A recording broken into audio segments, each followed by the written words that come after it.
Hey there everybody, Johnny T here, and today I'm going to try and fix a Timex electric watch.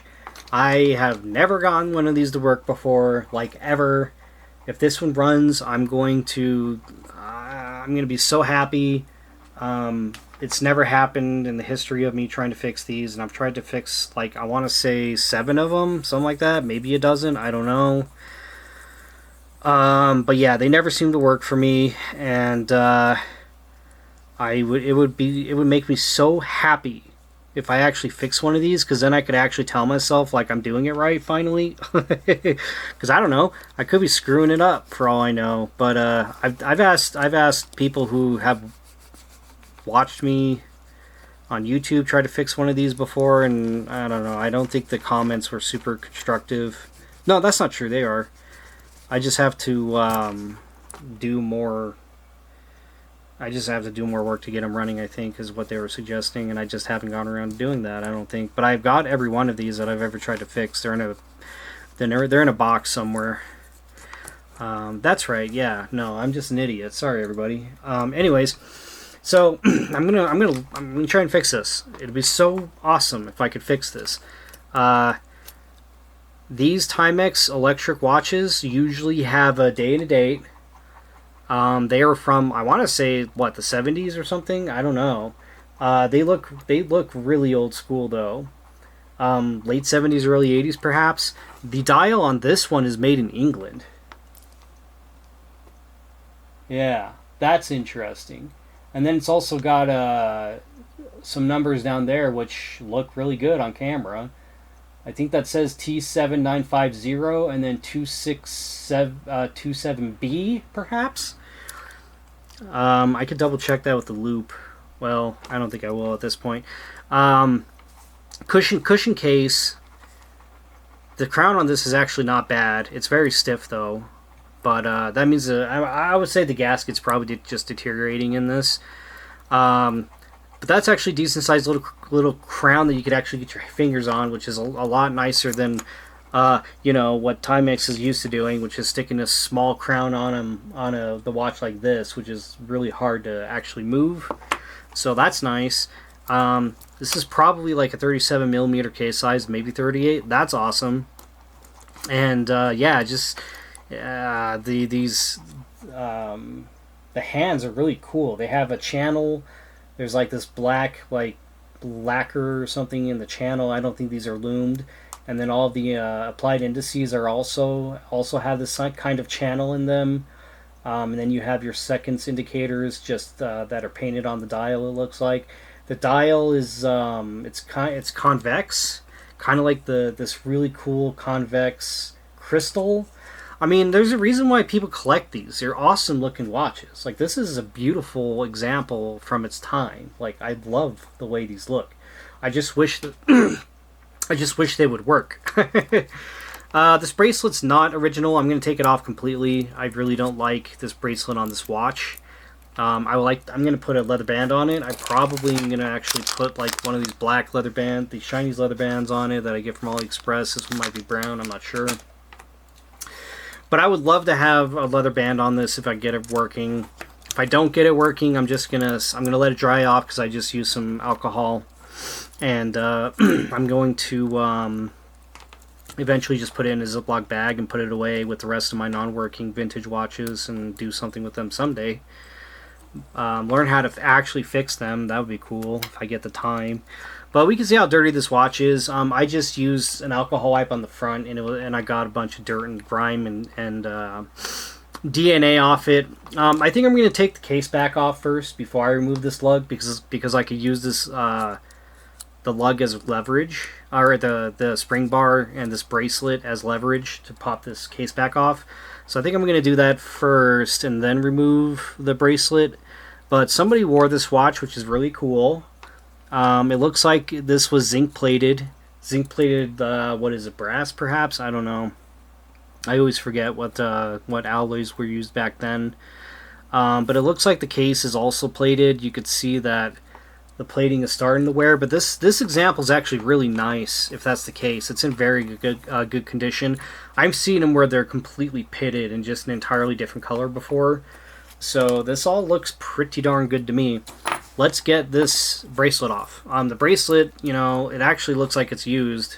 And it's possible that the original owner put this bracelet on this watch, even though it's not the original. I don't know what kind of bracelet these came on. Maybe a leather one, perhaps. Don't know. But let's get the case back off. So I'm going to use my Bergeon 7403.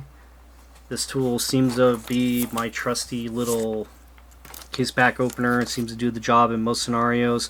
So you can see the lip. It's right here. You can kind of see it on camera. So we're just gonna... Ooh, that was hard. Okay, but we got it off. So, yep, that battery's on upside down, is it not? That battery's on upside down, is it not? It's got a gasket. I'm not gonna mess. This gasket absolutely needs to be replaced. I'm not gonna mess with it right now, though. Okay, so the back. So did we talk about the case back of this? I don't think we did. So it says Taiwan, water resistant, base metal bezel, stainless steel back, Timex A cell. And then the case, that's cool. The case is made in France. How cool is that? France case. What else does it say? Case France Timex. Yeah. And then the dial, remember, was made in England. Woo! How cool is that? Okay. I don't like the fact that this is on upside down. Is this upside down? I don't know. Maybe it's not. Maybe I've been installing them wrong the whole time. That looks like it's upside down to me.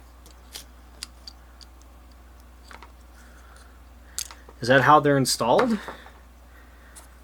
Maybe it is. I don't know. I'll try installing mine upside down too. Okay. So this is a Duracell D303. I don't know if I have one of these. I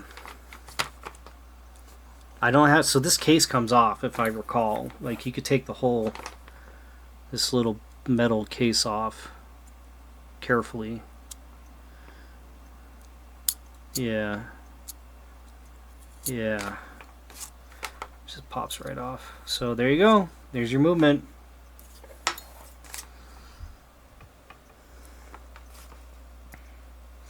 Taiwan, it says 888 on it. It's got 3 joules. Whoa, they put joules in this? What? Timex putting joules in a movement? Since when? 3 joules. Look at that. Big old bounce. Is that a spring? No, sorry, hairspring. Sorry. Yeah, that's what that is. Hairspring and bounce wheel. Yeah, totally. Look at how simple that is. Look at this movement. Like, it doesn't look like much, does it? It really doesn't. But keep in mind that it is quartz, so I'd imagine quartz is doing most of the heavy lifting there. So the reason why I think that battery was on upside down is because, look, you've got a contact on the side, and you have a contact on the bottom. What happens when you install the battery upside down? The contact on the side is shorting the contact on the bottom. So there's no way that's right. Like, that can't be right. Because the battery's got 2 polarities, and you can't... That doesn't make sense to me. So whoever put the battery in last did it wrong. Let's double check and see what the Swiss calls this battery before we start looking for a battery. I don't want to waste my time here. But this is like... Yeah, this is the absolute just most ginormous battery on the whole thing, except for these one. I think this one's the most ginormous right here. This one is the most ginormous on this side. So it's a 303357. I might have one of those. Let's find out. 303357. Oh, I've got one. Oh, I've got one left, and it's a Maxwell. Note to self. Get more of these.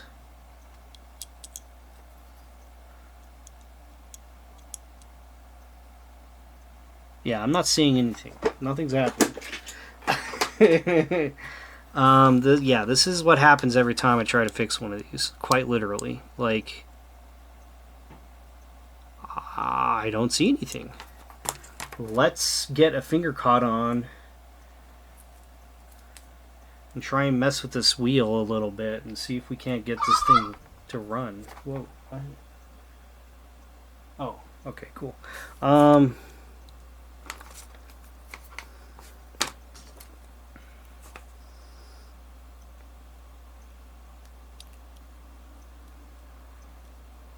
Yeah, the balance wheel doesn't even want to do anything.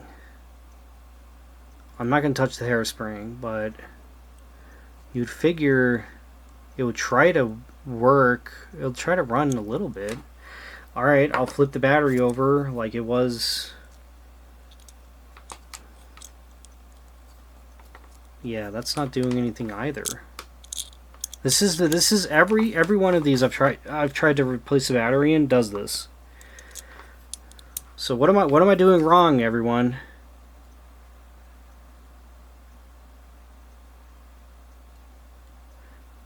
Yeah, what am I doing wrong?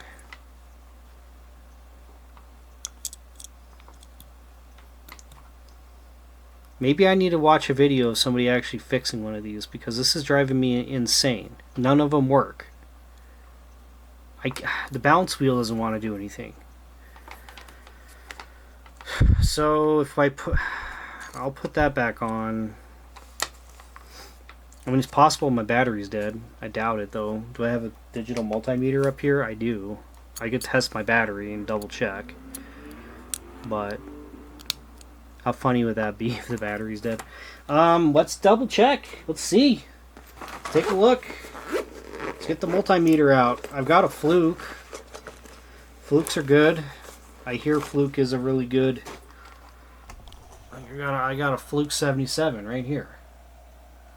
So I hear these are pretty darn good multimeters. That's what I hear. They're pretty expensive. So got my Fluke.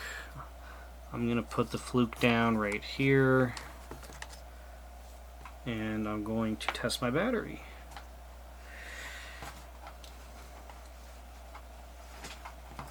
So here's the battery. I'm going to put the negative on the negative and the power on the power, and 1.26 volts. That's really low, isn't it? These are supposed to be 3 volt. 1.26. 1.26. That might be too low. Huh. Okay. Let's try 301 386 then.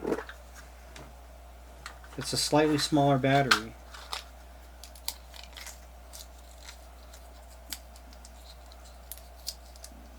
Like, surely this one has enough juice, right? Is it possible that the battery I've been using this whole time doesn't have enough juice in it? Okay, let's take a look. 1.5, 1.55. So that's proper. Pretty sure these are supposed to output 1.5 volts. All right, let's try and install it in our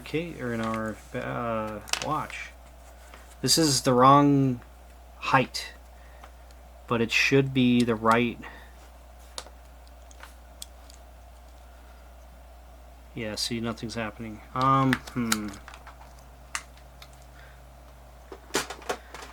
This battery might be dead though. I might need to just replace that. But look, it's still not working.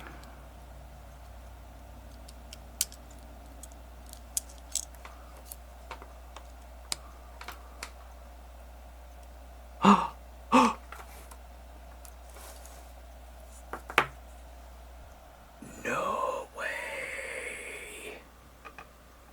Look, it's working.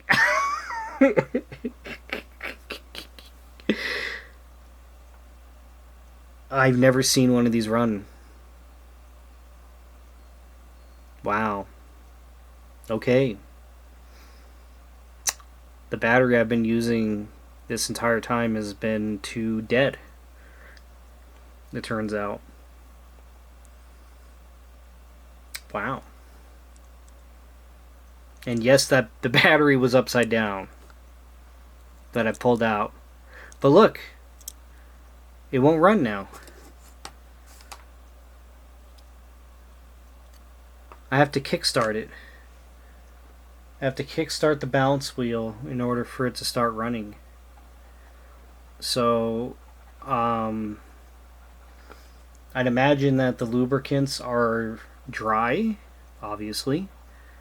I wonder how easy it would be to service a watch like this. I mean, it's got 3 joules in it, so it looks like, I mean, it's got screws. I mean, it looks to me like you should be able to service this movement. And it's running! Wow! Unbelievable. Unbelievable. Now I just need to get the proper size battery in it, because this one is too small. Yeah, far too small. Well, how do you like that? Yeah, there's no way that's gonna work. It needs to have the right battery size. But now I know.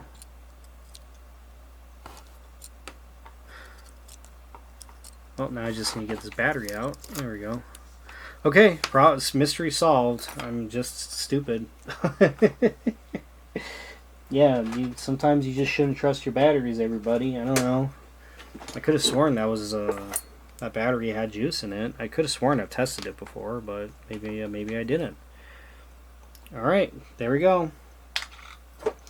I need a 303357. Note to self. Where's my cell phone? So usually I'll take a picture of the battery that I need on my phone, and then when I'm at my computer, I can buy a new. It's a 3057. I could buy a new one when I'm on my computer and get that ball rolling. So yeah, this watch would be running. I'll deal with the gasket later, I think. But this would be a running watch if I had the right battery. That's extremely cool. I love that. I can't believe I actually got one of these to run. I mean, obviously it probably needs to run for a while so that it'll, whatever is gumming it up, you know, it might resolve itself. Who knows? But obviously this watch needs a service like nobody's business. So is this not gonna clip back on easily? Am I gonna have to? No, it went on. There we go. No, it didn't. I might have to use my case back tool for this, actually. I'm thinking. Nope, there it goes. Cool. Okay. Cool. Alright, sweet. Well, I'm gonna get this band off and get dimensions. So what's a watch like this worth? If it were running, I don't know. People collect them. Some people collect these old Timexes because they're cool. I would think that this watch would be worth 50 to 100. I think. I don't know. I have to look it up. But yeah, usually like old Timexes like this are 50 to 100. I never did see the actual hands move though, did I? I don't know where this was at the beginning of the video, but if it moved, sweet. I'm sure it did. And then this bracelet is junk bracelet. I don't really know like what I'm gonna do with it, but it's not staying with that watch. Okay, let's do dimensions and call it a video, and one day I'll get a real battery in this. Maybe I'll upload a video of that. Okay, so we're looking at 36 millimeters, beautiful, including the crown. We've got 38 millimeters. What a great size on this watch. Beautiful, beautiful vintage size for a dress watch. 39 millimeter lug to lug. That's also, these lugs are, These lugs are very short, extremely short. Look at that. That's pretty rare. I mean, look at where the holes are at. So I guess they have these channels here. So you probably couldn't put any bracelet on these, but I would love to stick a leather strap on this. I think this needs a leather strap in my mind. And then we have 12.7 millimeters thick. And what are we missing? Lug width? 19 millimeter lug width. So yeah, that would be a cracking watch to wear. Cracking. As a dress watch. It's the day date. So this, was it Rolex? Are they the ones who invented the day date? I think they were. I want to say that was Rolex. So back in the day, like having a day date complication wasn't normal on a watch. And then Rolex, it's like one of the few things they actually did innovate and wasn't marketing, was the day date complication. So very cool. All right, or maybe it was just a date. I can't remember. I can't remember which one it was. Anyways, I think they called it the perpetual, right? Yeah, that was all Rolex for realsies.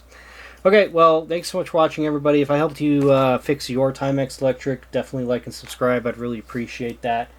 If you thought this was interesting, and if you think I'm an idiot and I kind of don't know what I'm doing, which is true, like and subscribe to you. That'd be cool. Or don't. I mean, I'm not perfect. I'm definitely I